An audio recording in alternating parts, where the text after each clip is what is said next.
webinar on conference proposal writing for AAACE.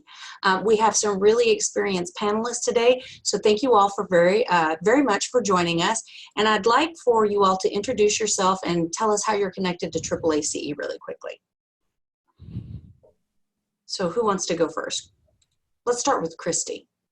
Hey everybody, thank you, Michelle. I'm Christy Rhodes. I am Commission Director of the Commission for Adult Basic Education and Literacy. Nice to have you here. I'm going to just go in order. Wendy, I see you. Hi, I'm Wendy Griswold from the University of Memphis, and I am a general member of AAACE, and in the past I've been a SIG director, and I think I'm going to be working on directing the Commission for International Adult Ed in the next coming year. Very nice, thank you. Trish? Hi, I'm Trisha Berry. I'm from Purdue University Global, and I am the Commission Director for Distance Teaching and Learning. And we also put a little plug in here. We also have a CDLT pre-conference, which I've chaired the last couple of years. And so we have not only AAACE conference, but also CDLT pre-conference as well. Great, thank you. And Steve? Hi, everybody. I'm Steve Schmidt, East Carolina University, a professor of adult education. And I'm currently the chair of the Commission of Professors of Adult Education, but also a past president of ACE and have been on the board for a couple of years. And I think that's it, right? That works. Okay. That works. So we've got some really great experience in the panelists that we have today. So let's go ahead and get started. And I just want to ask you all, as you know, proposal reviewers yourselves, what do you look for in a proposal?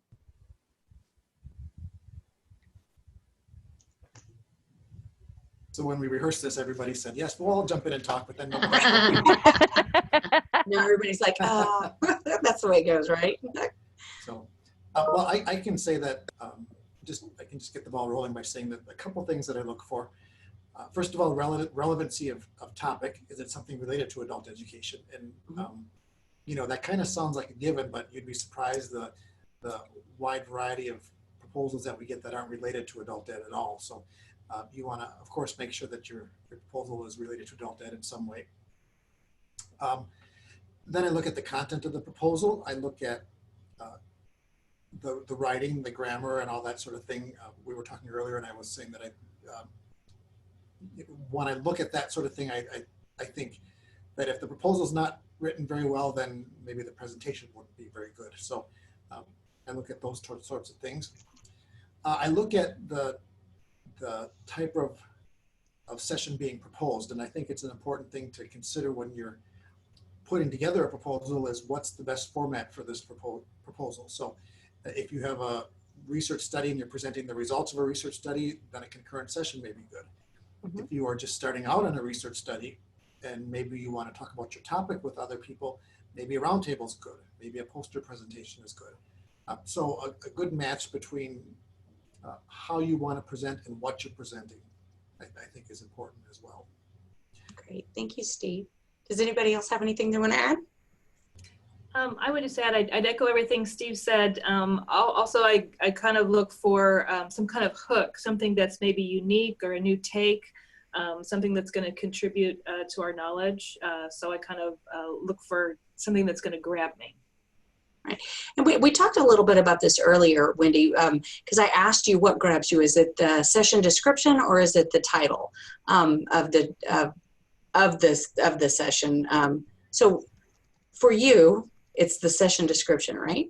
For me, I think the session description is the heart. Of course, everything should align with that, but where I typically get excited, I don't get excited until I get to that session description part. And usually that's the kind of make or break section for me, is that session description, which is, you know, where you're really talking about the heart of what you're getting at.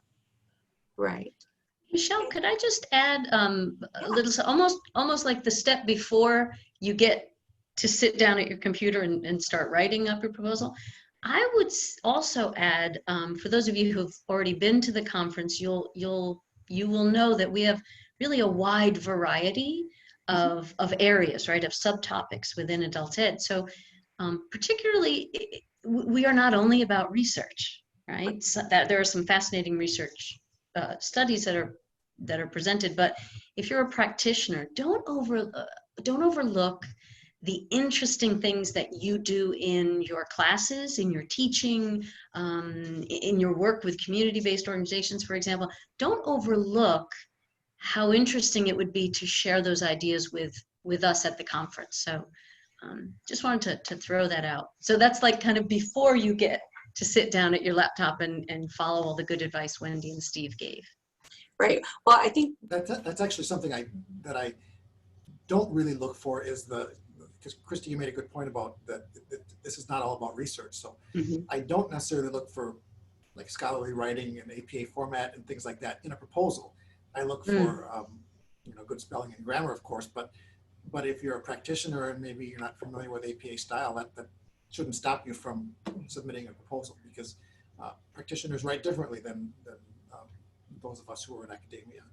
And so what I don't look for is scholarly writing all the time. I look for writing that is good and it matches the type of proposal that you're proposing, or the type of topic you're proposing. Right, right. Those are all great points. So other than what we've already discussed, is there anything else that you all can think of that reviewers may look for as they're going through proposals? I think for me, everything everybody else just said, but then also organization and flow. When I read something and I find myself bouncing around like a ping pong ball or having to go back and reread because I didn't understand it, that leads me to believe that the presentation is probably going to be a little disorganized as well. So I really look for the organization and the flow, that everything's sequential and seems to make sense in the way it's constructed. Right. And so do you have advice? So if I'm working on a proposal and say I don't have anyone immediately to help me review my proposal, make sure that it is organized and does flow. Do you have a recommendation that someone could utilize for doing that on your own? Yeah, that's a great question. And I think there's a couple of resources. I mean, if you don't have coworkers or whatnot that would help, I think those of us that are commissioners at AAACE, you could always reach out and just ask for some help, ask for some feedback. I think most of us would be willing to help folks out.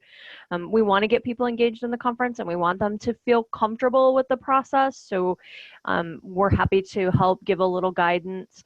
I think that's a good opportunity too to network and reach out to your own personal networks and find out who has done this before and who might be willing to help me. So I think that's a good opportunity to sort of push those networking skills as well. But if you've used all your networking and you just really don't have anybody and you're wanting someone to help, look for the commissioner for what you're going to submit and send it, or if nothing else, look up me and I'll send it to me and I'll try to help you. Or even to that point, Terry, if somebody were to ask this question that would send this to the ACE office, could they get in touch with one of us and would you be a conduit through and maybe hook up people who didn't have people to review with somebody in this group who might be able to do a quick run through of a proposal? Yeah. Yes, they can definitely contact the ACE office and we'd be happy to put them in touch with someone. Okay. Great. Thank you so much. So is there anything else possibly that you all would look for that may or may not have, not may have, but may not have been mentioned? So Michelle, one thing that comes to mind, and again, based on other conferences that I've been to and that I am involved with, I would say of all the elements, because we always post the criteria that the reviewers use. It's always posted on the AAACE website and just before you submit. And one of the elements that I don't think is as important to us, although not unimportant, is having a direct alignment with the theme.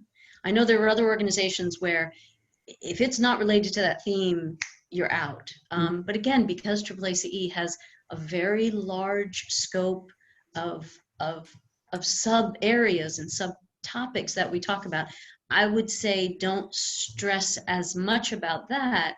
Rather, connect it to good adult learning theory, right? Like if you give me a framework, align it with what we're talking about in the field, that's more important than following the theme for that year. I don't know if you guys agree with that or not. Yeah, completely. And I also think the same thing holds true for the, when you have to pick the categories that your proposal applies to, and it's like adult basic education or distance learning or professors of adult education. When you have to pick a category, I wouldn't worry about that too much either. I mean, Right. We do behind the scenes. We will, like, I know we have often said this doesn't really fit for cable. Wendy, what about CIAE? Like we do push it towards the areas that it might be a better fit with. Right. Right. So if you don't know the specific area that you think you may fit in, it's possible for us behind the scenes to go, yeah, this doesn't fit here. Let's move it along down the line. Yeah. That's it. So that's one less thing, right? That you have to, have to stress over as you're trying to submit this proposal, especially if it's your first time submitting a proposal. It can be really stressful, having to make all those decisions, right? Yeah, and there's often overlap. I mean, often a proposal much falls into multiple boxes, so that's not something I worry about. Yeah. Now, we talked a little bit earlier about, and this kind of goes along the lines of stressing about which, okay, so which category do I fit in? What area should I pick? Let's think about presentation format as well, because that's one of those other things that folks have to decide as they're submitting their proposal is what type of format do I pick? And I would really encourage people to sort of push themselves out of their comfort zones. I know when I first started doing presentations, standing up and doing the 45-minute presentation, sort of like you do when you're lecturing in class is like super easy because we're all comfortable with that. Most of us as educators have done that. But what I've come to appreciate over the last few years as that things like poster sessions or roundtable discussions and things like that can be really, really valuable. I actually am sort of obsessed with the roundtable thing right now because you can get a group of people together and just talk through a topic rather than standing at the front of the room and spewing information at people. And most of us, when we go to conferences, what we want to do is interact and have that collegial conversation. So the roundtables are really fun. Posters can be super intimidating as well, but there's a lot of software out there to help you design your posters. And again, it's a lot of fun to stand and explain your topic and have people coming through and have those conversations rather than just sort of a stereotypical lecture type of format. So I would encourage people not to lock themselves into that one kind of format, to take a look and see what else is out there. And if you are somebody who's comfortable with the one format, maybe try something new just to see what happens. Right.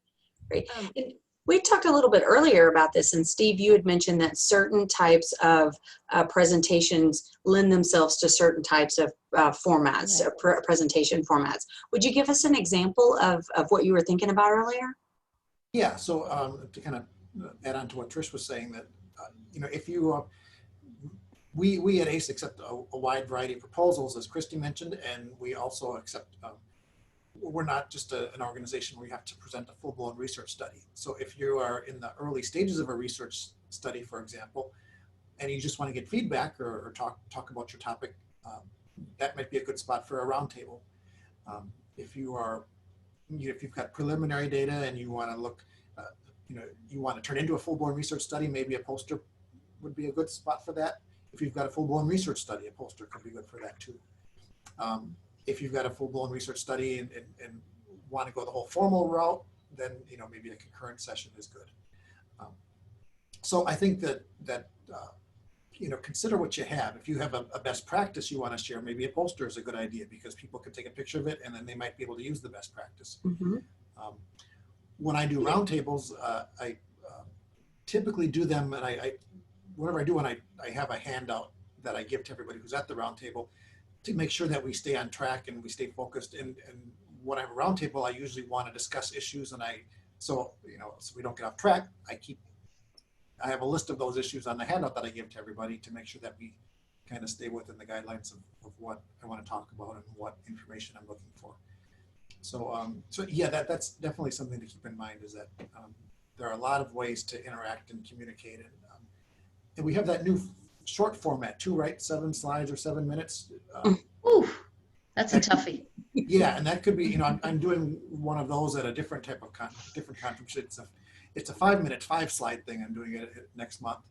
And so we're presenting information on an institute that we've developed, a colleague, Christy and a colleague and I have developed. And it's 5 slides, but we just want to get out general information about faculty development and dental schools, and it's a down to dirty kind of thing. We don't have enough content for a full concurrent session, so this is a perfect way to do it. Great.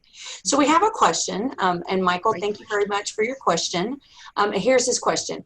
He says, if you are currently working on a professional development program and would like feedback to make it better, which session format would be best for this? I would say do an overview of the program on again a 1-page document and take it to a roundtable, because that's a good way to get feedback. And you can also get into more in-depth conversations, whereas a concurrent presentation you really can't, because you're worried about somebody, the rest of the people in the room may not be as interested. So Right. That's the road I would go if I were making that choice. Would anybody else suggest a different format for Michael, maybe? No? Okay. It's a roundtable. Right, roundtable, yeah, that's what I was thinking too. So Yvonne also asked, presenting an integrated lit review with implications to practice. What type of format might be best for that? I would say poster on that one. Oh, really? Just a I would lit say, review. Yeah. I would have said concurrent, because there's going to be so much info, but maybe you're right, Trish. I didn't mean to interrupt. Well, why a poster? I would just think you could do, and you're already seeing, right? There's personal preferences, like different people would do things differently. And I don't think there's a right or wrong answer to this. That's true. For me, doing like that kind of integrated lit review, if you're wanting to share that information, if you did different sections on a poster and did little summary paragraphs, or depending on what your lit review is about, if you did it, here's 20 articles on this type of leadership and 15 on this kind, and here are the trends we're seeing. I think there's a lot of really cool stuff you could do with that. But I can also see where Christy's going, again, depending on how you want to approach it and what type of lit review you're trying to explain. A concurrent would work too. Can I just add something on a very practical nature? Absolutely. If you think about it, there are more there are more slots available for posters, for example, right? With your poster session, everyone's together. We can anyway. Concurrent sessions, it's a little more competitive to get a concurrent session accepted. So I think if you haven't been before, if you're new, if this is a new topic, that's something also to consider. And one thing to think about is maybe a backup plan. I think in proposal space, when you submit, you can do a first choice or a second choice.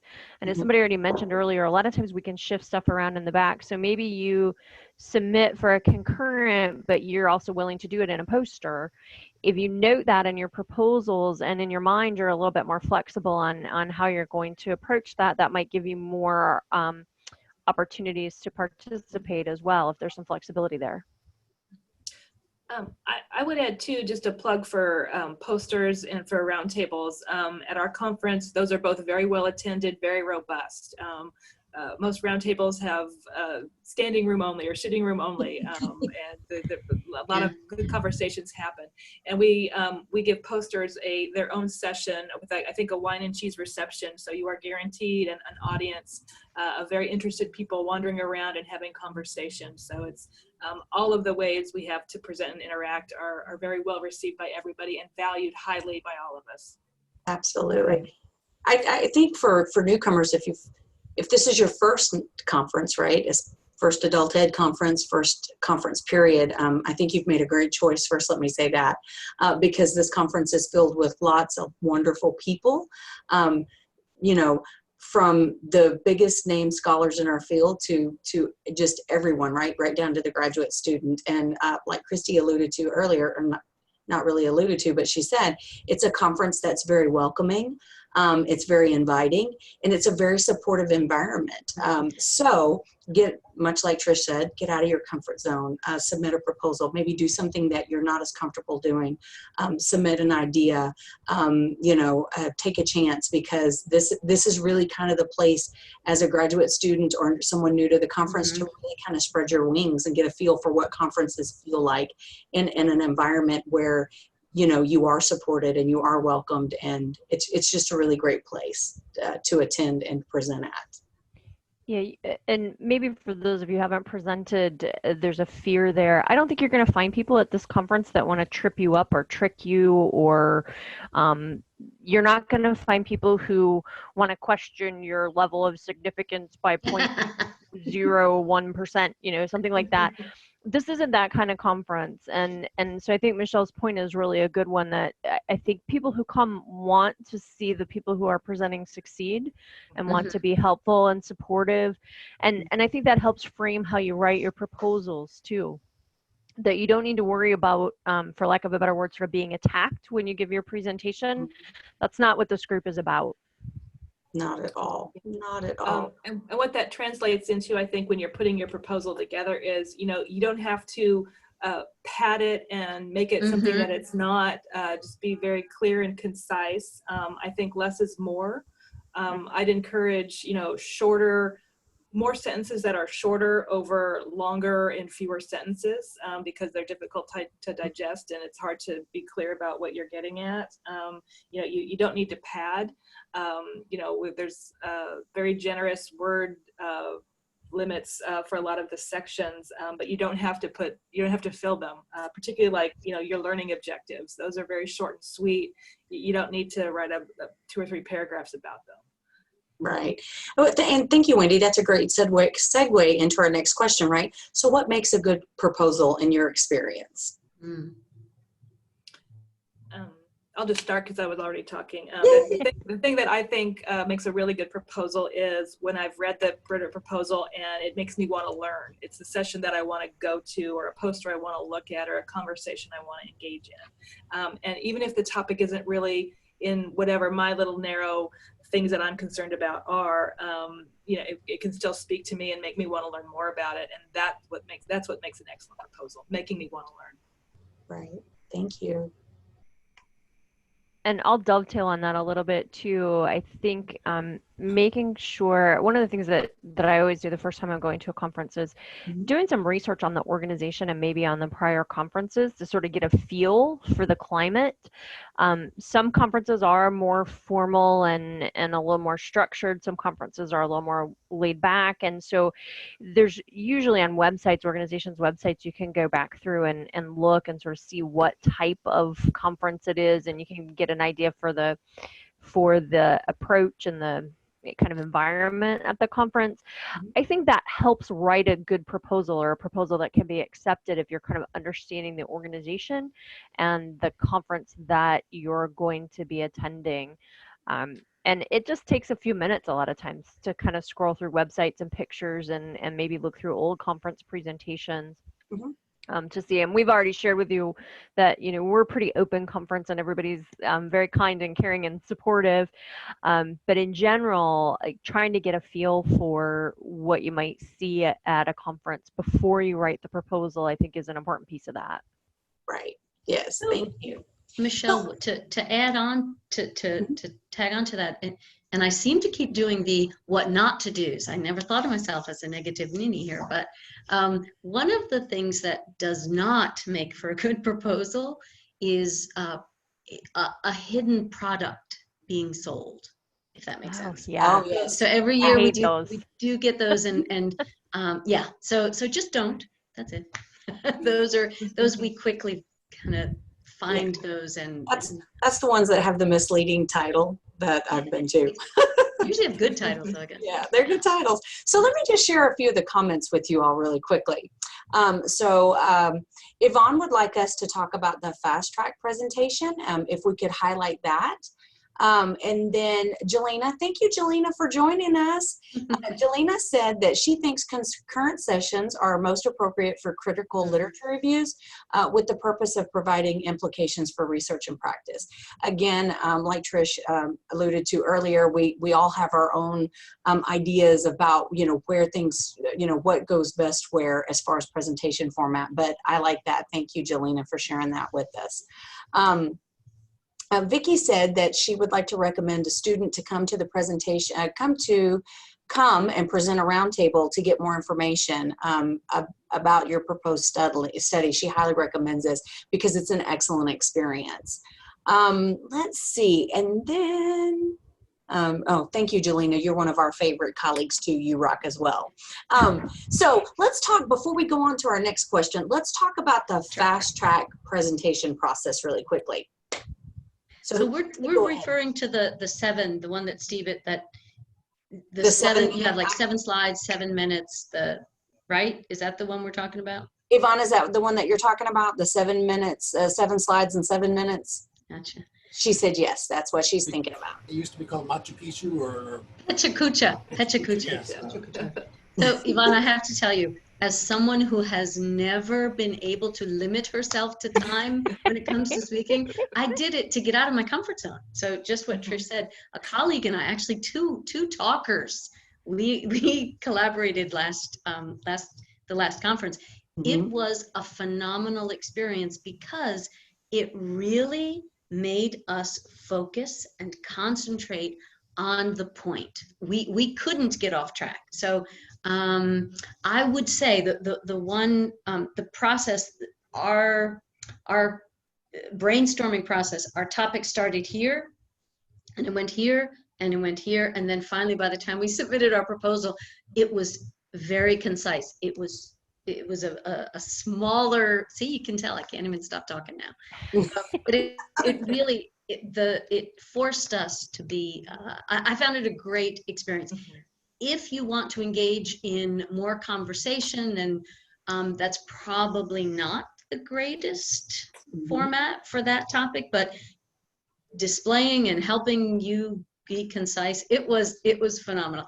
I will not be doing it at this next conference, but it's a great experience. So Yvonne, thank you very much for bringing that up and asking us to talk about it. Yvonne says she's actually done it before. So that's really exciting. And again, thank you for bringing that up for us so we could delve into it a little bit more. All right, so let's think about the do's and the don'ts of the submitting a proposal and writing a proposal for this conference. What are some of your do's that you have that you would suggest to first-time or proposal writers for us?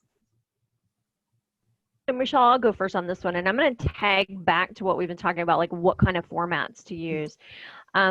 I am of the opinion that when you write these, you sort of reverse scaffold them just like you do what you're doing in a classroom. So decide what you want to accomplish, what your outcomes of your presentation are going to be first.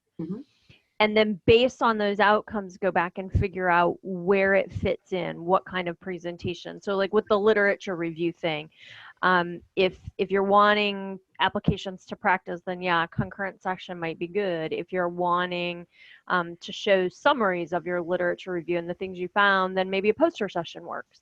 So kind of, I think the best way is sort of, and I do everything backwards, anyone who knows me will tell you that, but I think starting with where you want the end product to be and then reverse designing around that.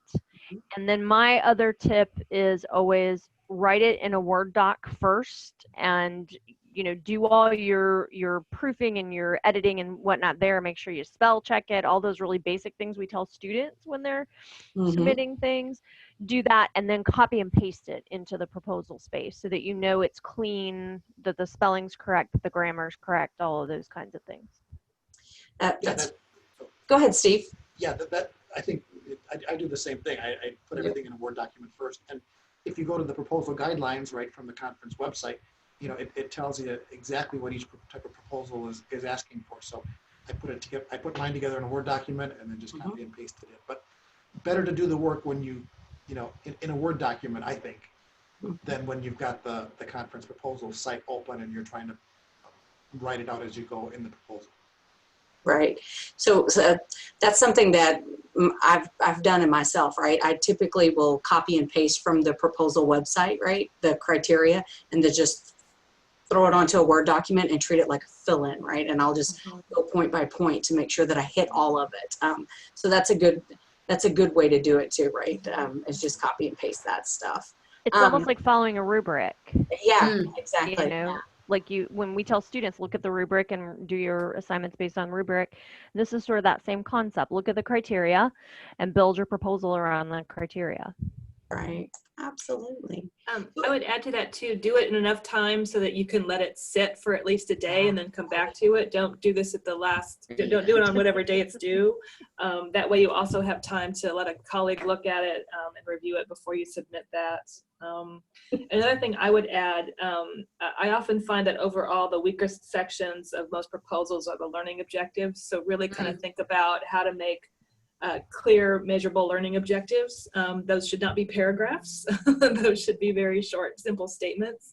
I've never really tossed someone out for bad learning objectives, but it is an important section.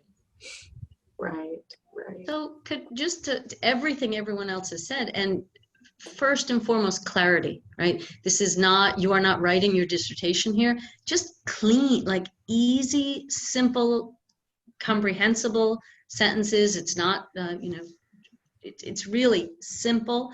And then I would say we've been talking about what we look for, you know, throughout this webinar. Think about you, like really, what do you want to gain from giving this presentation? What are your objectives? Do you want feedback? Do you want to connect with others in the field who are also researching? So really think about you and what you want to get out of it. Because generally they'll connect with others at the conference then. Absolutely. Any more do's? All right, so while I hate to dwell on the negative, let's talk about the don'ts, right? So what are some of the don'ts that you would steer folks away from as far as the proposal process and the writing goes?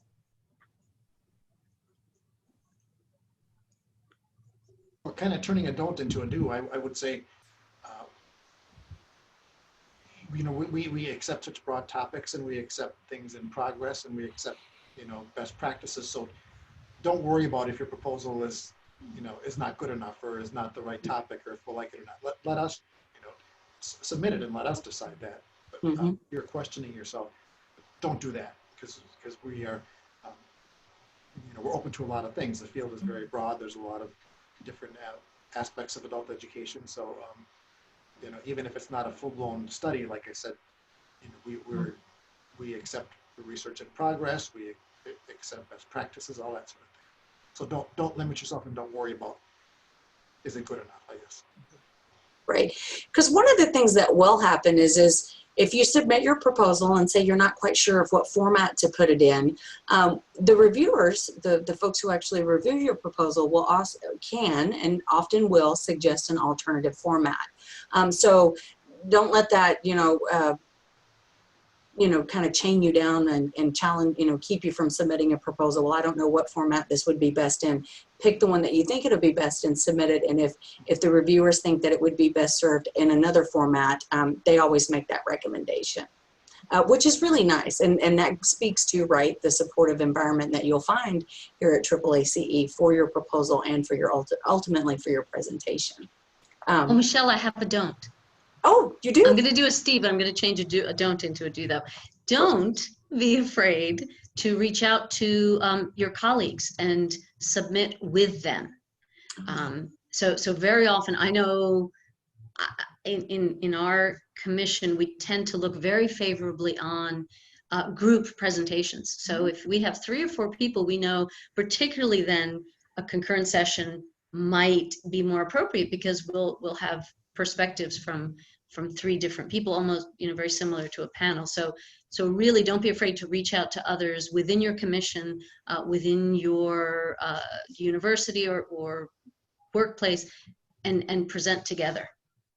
Absolutely, absolutely. What else? What else can you all think of, you great minds? I have a don't that's actually a don't. I like your Not qualification. to be the least positive person on the call today, but so this only happened once in one review proposal that I reviewed, but don't include identifying information in your proposal. These are blind reviews, so it needs to kind of be neutral. I had one time where the submitter identified her advisor by name and her institution by name. It happened to be at my institution, and I knew her advisor. So it did not tank this proposal. We just had it reassigned to someone else, and the proposal was accepted, and the student gave her presentation. But just don't do that. And I think that's a great point, Wendy, because the proposals are reviewed blindly, right? So we don't know who submits, and and this is my lack of knowledge, right? I think it works the other way, right? The proposee doesn't know who the reviewer was as well, correct? Yeah. So it's a blind process. So that is really important, especially because you don't want to reveal any of that information, because it can cause a reviewer to possibly have to excuse themselves from looking at your proposal, and we don't want to do that, right? Because there's deadlines that we have to get those things done. So we don't want to be pushing it along down the line. But what else? Is there anything else? I'm going to tag on to something Christy said earlier. Don't try to sell stuff in your proposal. And that's a hot button for me too. I have salespeople calling me fairly frequently to sell me stuff. I don't want to see that when I go to a conference, other than maybe in the vendor area, right? So I think that I just had another really brilliant statement and it's gone now. Oh, I know. Don't be afraid to be a reviewer yourself. I think for me, one of the things that's helped me learn the most about writing conference proposals is being a reviewer. And you don't have to have a ton of experience. You don't have to have been to the conference before to sign up to be a reviewer and read proposals. And at least in my experience, that's a good way to start getting an understanding of what kind of stuff is out there and maybe what good proposals are and bad proposals are, because you find those fairly quickly. So I would say don't be afraid to get involved, jump in and do some of that, because I think it helps you eventually as you start writing your own proposals. Great advice. That is great advice. I like that as well. So we've got, what, about 7 more minutes here. Let's just open it up and talk about whatever you all want to talk about as far as proposals go that we may not have covered through this session. And if you have any questions, feel free to go ahead and ask them as well, so that way we can get those answers for you from our experts. What else? Like you said, I think Trish said this earlier, you all were so chatty a while ago when we were practicing. Michelle, is there a way maybe in the chat box they could answer this? Is there anyone on the call right now that it has not been or will be a first-time attendee in Reno? Absolutely. So yeah, if you haven't attended to a conference first, and this will be your first one, please let us know if you're on the call. Ah, wonderful. Yes, we do. Second timer. Second time. Great. Good. Welcome, Audrey. It's great. Oh, this is wonderful. A lot of quite a few. So for you all first-time attendees, is there anything specific that you would like to know, want for us to cover about the proposal writing or the process in general? Okay.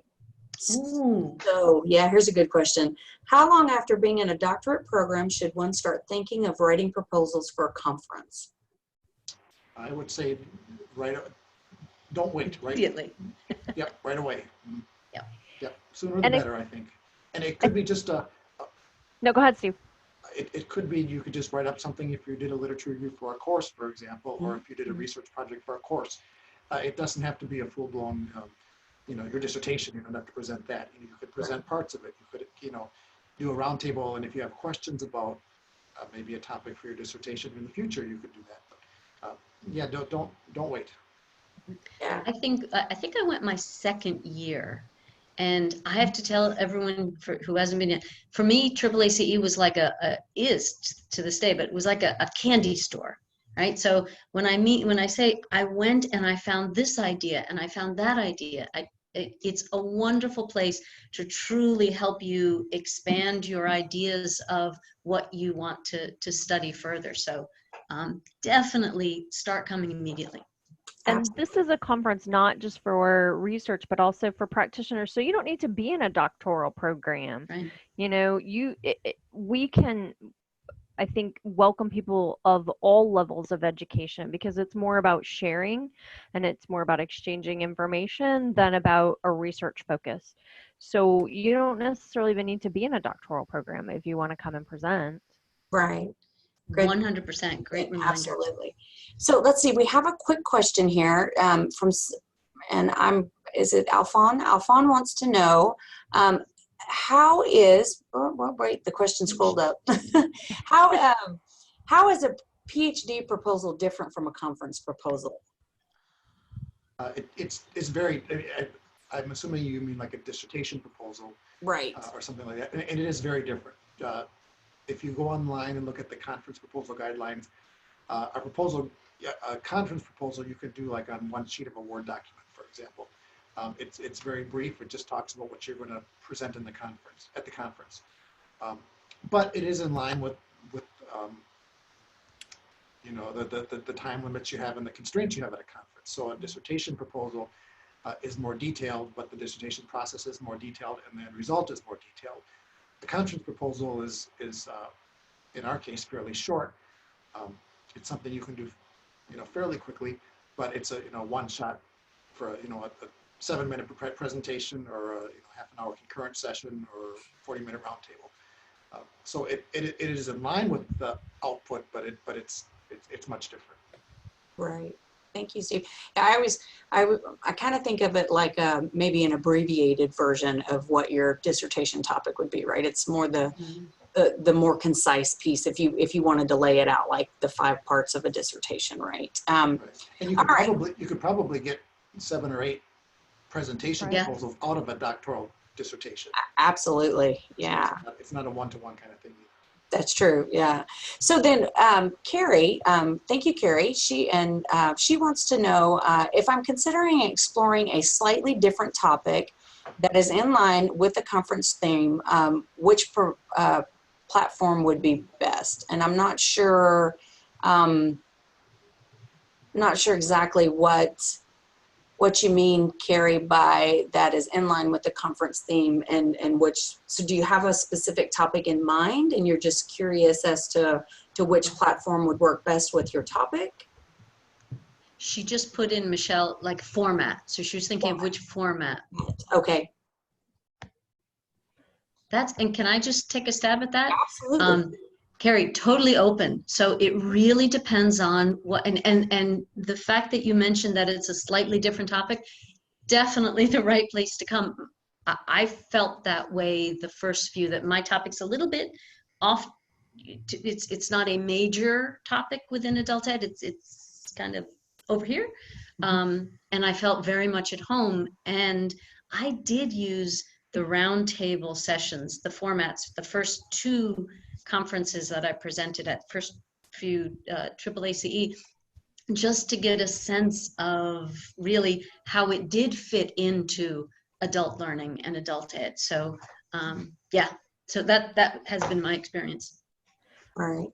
And I think it goes back, Carrie, again to look at your outcomes. What do you want to achieve with your presentation, and then design your presentation type based on your outcomes. Right. So we just have just a couple of minutes left. Thank you, Trish, for that. There's a great question. Great question. 2 minutes, really quickly. How many proposals can you submit? Can I take that one? Absolutely. You can be the lead presenter on one proposal.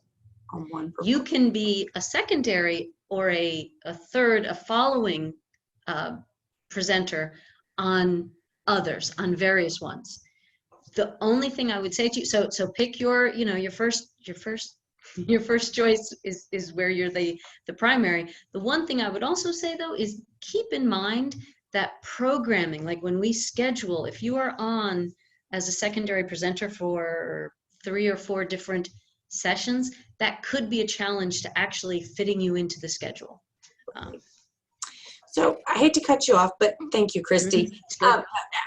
So thank you all very much, the panelists who joined us today. We really appreciate you sharing your knowledge on on conference proposal writing. If you are watching the webinar and still on the fence about it, I highly encourage you to go ahead and submit. Please watch our social media platforms and our websites for additional webinars, but most importantly, keep in mind that the deadline for proposals for AAACE is April 3rd, and we look forward to seeing you at the conference. Thank you.